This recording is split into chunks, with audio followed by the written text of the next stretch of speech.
Guys, আজকে আপনাদের সঙ্গে আলু দিয়ে মিষ্টি কিভাবে বানাতে হয় সেটা রেসিপি শেয়ার করব। তো আমি আলুটা সিদ্ধ করে নিয়েছি এবং আলুটা ভালো করে চটকিয়ে নিচ্ছি। যত ভালো করে চটকানো যায় তত ভালো।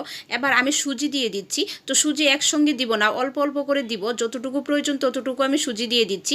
সুজি দিয়ে ভালো একটা ডু তৈরি করে নিচ্ছি। তো আমার ডুটা হয়ে গেছে এবং হাতে তেল মেখে আমি মিষ্টিগুলো বানিয়ে নিচ্ছি। আলু যেহেতু নরম থাকে সেক্ষেত্রে মিষ্টিটা বানাতে হলে খুব আলতো হাতে বানাতে হবে, বেশি চাপ ক্রিয়েট করা যাবে না। তো আমি একটা মিষ্টি বানিয়ে নিয়েছি। এখানে সৌন্দর্যের জন্য আমি সাদা তিল দিয়ে দিচ্ছি। এটা অপশনাল, আপনারা না চাইলে না দিতে পারেন, সমস্যা নেই। আমি এখানে যে সৌন্দর্যের জন্য সাদা তিল দিয়ে দিচ্ছি।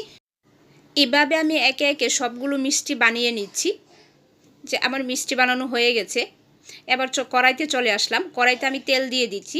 তো তেলটা হালকা কুসুম গরম হলেই আমি মিষ্টিগুলো দিয়ে দিচ্ছি। বেশি গরম অবস্থায় দেওয়া যাবে না, তাতে দেখা গেছে যে সুজি আছে ফেটে যাবে।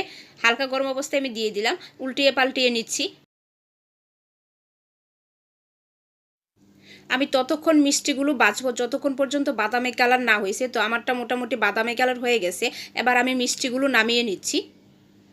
আপনারা চাইলে আরও ডিপ কালার করে নিতে পারেন, বাট আমার কাছে এই কালারটাই পারফেক্ট মনে হয়েছে। তো আমার কাছে আরও দুইটা মিষ্টি বাকি ছিল, সেই দুইটা মিষ্টিও আমি বেজে নিচ্ছি। মিষ্টিগুলো একটু সময় নিয়ে বাছতে হবে। বাজার সময় অবশ্যই খেয়াল রাখবেন চুলার আগুনটা যেন লো টু মিডিয়ামে থাকে। তো আমার মিষ্টিগুলো ভাজা হয়ে গেছে। এবার আমি দ্বিতীয় প্রসেসিংয়ে চলে যাচ্ছি। তো এখানে আমি একটা পাতিল নিয়েছি, পাতিলের মধ্যে দিয়ে দিয়েছি পানি। এবার আমি গুড় দিয়ে দিচ্ছি, কারণ আমি গুড় দিয়ে বানাবো। চাইলে চিনি দিয়েও বানানো যায়, বাট আমি গুড় দিয়েই বানাবো।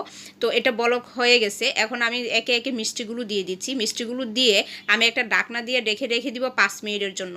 5 মিনিটের মধ্যে আমি আর ডাকনা ওপেন করব না। তো 5 মিনিট পরে ফিরে আসলাম। আমার মিষ্টিগুলো হয়ে গেছে। এখন চুলাটা অফ করে দিয়ে আমি 30 মিনিটের জন্য রেখে দিব। তো 30 মিনিট পরে আমি আপনাদেরকে ফাইনাল লুকটা দেখাচ্ছি। আমি একটু ডেকোরেশনের জন্য কাঠবাদাম আর পেস্তা বাদাম দিয়ে সাজিয়ে নিয়েছি।